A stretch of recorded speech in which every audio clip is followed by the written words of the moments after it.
ప్రభువును రక్షకుడైన యేసుక్రీస్తు పరిశుద్ధ నామమున ఫిర్యాదు సంఘం ప్రియ బిడ్డలారా మరొక కాల సమయం దేవుని వాక్యం ధ్యానించడం ముందుగా ప్రార్థన చేసుకుందాం. ప్రార్థన. కృపగల తండ్రి, దయగల మహేశ్వరుని బంగారు పాదాలకు లెక్కలేని వందనాలు, స్తుతులు, స్తోత్రములు. గతించిన రాత్రి అంతా నీ రెక్కల చాటును కాచి కాపాడి సంరక్షించిందేవా మరొక కాల సమయం సజ్జ లేఖన చేసి ప్రార్థించగా వాక్యమైన దేవుడు వాక్యం మాతో మాట్లాడి మీరే మహిమాగంత ప్రభావాలు పొందమని చేస్తున్నామని వచ్చినాం తండ్రి. ఆమెన్. శ్రీరామ సంఘం ప్రియమైన నడిదమ కరపార్చండి వాక భాగము అపోస్తలుడైన పౌలు హెబ్రీయులకు రాసిన పత్రిక 9వ అధ్యాయము 11 నుంచి 14 వచనాలు ధ్యానం చేసుకున్నాం. అపోస్తలుడైన పౌలు హెబ్రీయులకు రాసిన పత్రిక 9వ అధ్యాయము 11 నుంచి 14 వచనంలో ఈ విధంగా రాయబడింది. అయితే క్రీస్తు రాబోతున్న మేలుల విషయమే ప్రధాన యాజకుడిగా వచ్చి కానీ నిత్యమైన విమోచన సంపాదించి హస్తకృత్యము కాని అనగా ఈ సృష్టి సంబంధము కానిదియు మరియు ఘనమైనదియు పరిపూర్ణమైనదైన గుడారము ద్వారా మేకల యొక్కయు కోడెల యొక్కయు రక్తముతో కాక తన స్వరక్తముతో ఒకసారి పరిశుద్ధ స్థలములో ప్రవేశించను. పౌలు భక్తుడు హెబ్రీ సంఘానికి పత్రిక రాస్తూ నేడు ఘనమైనదిగా పరిపూర్ణమైనదిగా గుడారము అనే మాటను మాట్లాడాడు. అంటే పాత నిబంధన కాలంలో వారు ఏదైతే వారు ఏర్పాటు చేసుకున్న గుడారాలు అయితేనేమి, పరిశుద్ధ స్థలం కానీ అతి పరిశుద్ధ స్థలం కానీ వీటన్నిటినీ కూడా నేడు దేవుడు నూతన పరిచాడు. ఎవరి ద్వారా అంటే తన కుమారుడైన క్రీస్తు ద్వారా. కాబట్టి ఇక్కడ యేసుక్రీస్తు రాకతో తండ్రి అయిన దేవుడు తన కుమారుని యొక్క రాకడతో ఇవన్నీ కూడా నిత్యమైనవిగా చేశాడు.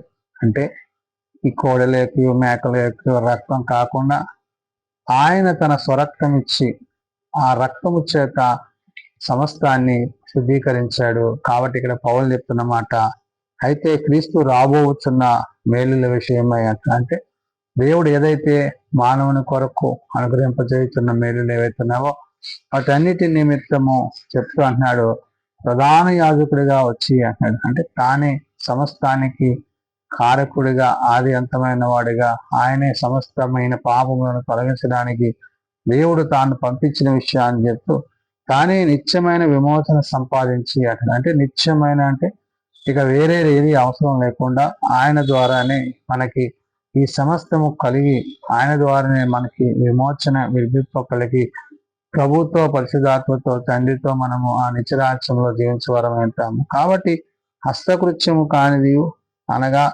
సృష్టి సంబంధమైన కానిదియు మరి ఘనమైనదియు అయినా పరిపూర్ణమైనదైన గుడారం ద్వారా అంటే చేతి చేత నిర్మింపబడి మరి పాత నిబంధన కాలంలో ఆ దినాలలో వారు ఎలాగైతే ఒక గుడారాన్ని నిర్మించి అందు పరిశుద్ధ స్థలాన్ని అతి పరిశుద్ధ స్థలాన్ని ఏర్పరిచారో అలాగా ఇవేమీ అవసరం లేకుండా ప్రభువే వాటన్నిటి నిమిత్తము వాటన్నిటిని మరి వాటన్నిటి యొక్క ఉద్దేశాన్ని ఇక్కడ గుర్తు చేశాడు. కాబట్టి ఇక్కడ అంటున్నాడు మరియు ఘనమైనది పరిపూర్ణమైన గుడారము ద్వారా అంటాడు. అంటే పరిపూర్ణం ఆయనలో ఉన్న పరిపూర్ణత ఆయన తాను చేయబో పనిని తండ్రి చూపిన మార్గాన్ని ఆయన చూపినారు. కాబట్టి మేకల యొక్కయు కోడెల యొక్క రక్తముతో కాక తన స్వరక్తముతో ఒకసారి పరిశుద్ధ స్థలములో ప్రవేశించను. కాబట్టి యేసుక్రీస్తు ప్రభువారు తను తానుగా అంటే ఈ మేకల యొక్క కోడెల యొక్క రక్తం పరిశుద్ధపరచట్లేదు కాబట్టి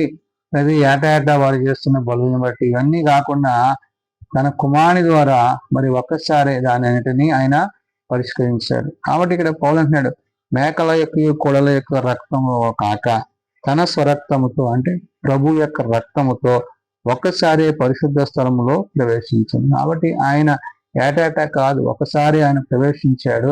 ఆయన ప్రవేశం ద్వారా మొత్తన దేవుని యొక్క కార్యాన్ని తండ్రి యొక్క చిత్తాన్ని ఆయన జరిగించాడు. కాబట్టి విమోచింపబడ్డాము అంటూ అంటున్నాడు. ఎలాగనగా మేకల యొక్క ఎడ్ల యొక్క రక్తము మైలుపడిన వారి మీద ఆవుదోలను బూడిదను చల్లుటయు శరీర శుద్ధి కలుగుటయు వారిని పరిశుద్ధపరచుట ఎడల అంటాడు. అంటే ఇవన్నీ ఆ దినాలలో పాత నిబంధన కాల దినాల్లో జరిగే పరిస్థితులను గుర్తు చేస్తున్నాడు. ఎలాగా మేకల యొక్క ఎడ్ల యొక్క రక్తాన్ని మైలుపడిన వారి మీద ఆవుదోడ బూడిదని చల్లటం ఈ విధంగా వారు శుద్ధీకరించడం చేసేవాడు. కానీ శరీర శరీర శుద్ధి కలుగునట్లు వారిని పరిశుద్ధపరిచినలా మరి నిత్యుడగు ఆత్మ ద్వారా అంటే ఇహమందుండే వాటిని మనం మనస్కరించాం కానీ పరమందుండు ప్రభువు చేర్చిన కార్యం ఏంటి ఇక్కడ? నిత్యుడగు ఆత్మ ద్వారా అంటే పరిశుద్ధాత్మ ద్వారా ఆయన మనకు ఆ నిత్యత్వాన్ని నిత్యరాజ్యాన్ని ఇవ్వబోతున్నారు. కాబట్టి నిత్యుడగు ఆత్మ ద్వారా తన్ను తాను దేవునికి నిర్దోషినిగా అర్పించుకొనిన క్రీస్తు యొక్క రక్తము అంటే ఏ దోషము లేనివాడు, ఏ పాపము లేనివాడు. కాబట్టి ఆయన తన రక్తాన్ని మరి అర్పించడం ద్వారా పాప పరిహారం అంతయో కలిగిపోయింది అనే విషయాన్ని పౌలు చెప్తున్నాడు. అర్పించుకొని క్రీస్తు యొక్క రక్తము నిర్జీవ క్రియలను విడిచి అంటే జీవము కలిగిన దేవుని మాటను బట్టి, దేవుని యొక్క ఉద్దేశాన్ని బట్టి ఇవన్నీ కలిగి ఉన్నవి అంటే చెప్తున్నాడు.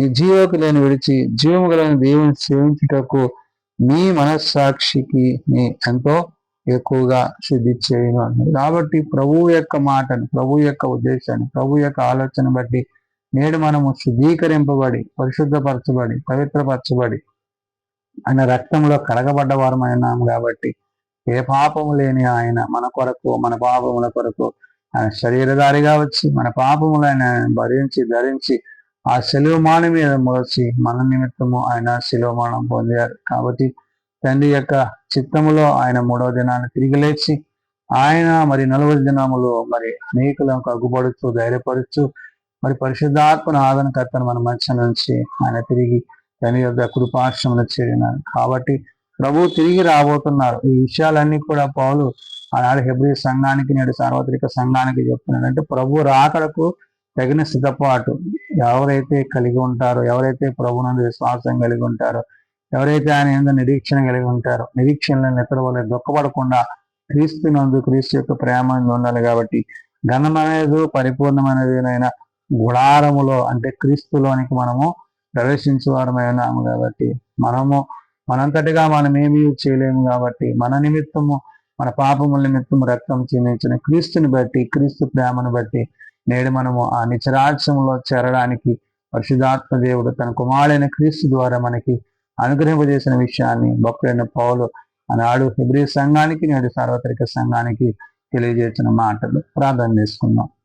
ప్రేమ నమ్మకం కలిగిన మా తండ్రి, కృప కలిగిన దేవ, నిజమైన నిత్య మహిమతో నిత్యరాజ్యములో మేము నీ యందు జీవించుటకు, ప్రవేశించుటకు నీవు చూపిన మార్గమును బట్టి వందనాలు. అవును నాయన, మేమేమై ఉన్నామో అది కేవలం నీ ఉచితమైన కృపయున్నామని ఎరిగి నాయన మరి పాత నిబంధన కాలములో ఆనాడు గుడారములను, పరిశుద్ధ స్థలము, అతి పరిశుద్ధ స్థలములను మరి హస్తకృత్యములైన వాటిని వేసి ఉన్నారు. కానీ నైనా హస్తకృత్యము కానీ నాయన మరి మీ కుమారుని ద్వారా ఆయన యొక్క పరిశుద్ధమైన రక్తము చేత నేడు మమ్ములను విమోచించి విడిపించి మీరు మాకు ఇచ్చిన యొక్క నిత్యరాజ్యాన్ని బట్టి వందనాలు. కాబట్టి నాయన మేము ఏది చేయట నిశ్చితమైనది, ఏది చేయట నీకు మహిమైనదో దాన్ని ఎరిగి నీ రక్తములో కడగబడ్డ వారమే, నీ శరీరం ద్వారా, నీ రక్తం ద్వారా పరిశుద్ధపరచబడి, పవిత్రపరచబడి, నీతిని అనుసరించి, సత్యముని అనుసరించి, నీ వాక్యానుసారంగా జీవించి నీతో నాయన నిజరాజ్యంలో చేరగలిగిన కృప మా అందరికీ దయచేయండి. బలహీనలను బలపరచువాడు, రోగులను స్వస్థపరచువాడు,